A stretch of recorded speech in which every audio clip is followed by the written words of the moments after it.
అందుకే అంటున్నారు.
కాశ్మీర్లోని పహల్గాంలో స్థానిక ఈ హిందూ పర్యాటకులపై పాకిస్తాన్ అల్లరిమూకలు ఉగ్రవాదులు పహల్గాంలో జరిపిన దాడికి నిరసనగా అత్యంత పాశవికంగా వారి బట్టలిప్పి చూసి మరీ హిందువులను దారుణంగా చంపినందుకు నిరసనగా ఈరోజు మల్యాలం మండలములో హిందూ ఐక్యవేదిక అన్ని వ్యాపార సంస్థలు సంపూర్ణంగా బంద్ పాటించి బంద్ విజయవంతం చేసినందుకు ఈ మల్యాల మండల అన్ని వ్యాపార వాణిజ్య సంస్థల ప్రజలకు అందరికీ ధన్యవాదాలను తెలియజేస్తున్నాం. కాశ్మీర్లోని పహల్గాం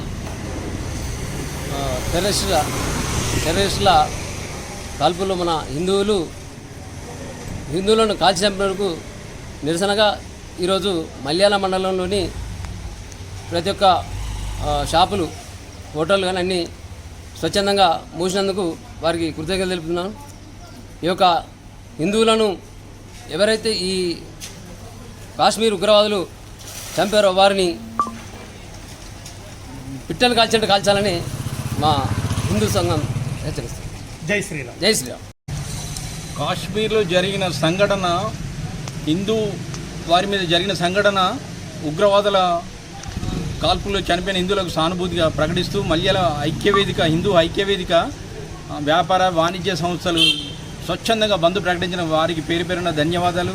ఇట్లాంటి మళ్ళీ పునరావృతం కాకుండా మోడీ సర్కారు ట్రిపుల్ స్ట్రైక్ సర్జికల్ చేయవలసిందిగా కోరుచున్నాము. దాని ప్రత్యామ్నాయ మార్గం ఖచ్చితంగా మోడీ తీర్చుకుంటాడని ఆశాభావం వ్యక్తం చేస్తున్నాను.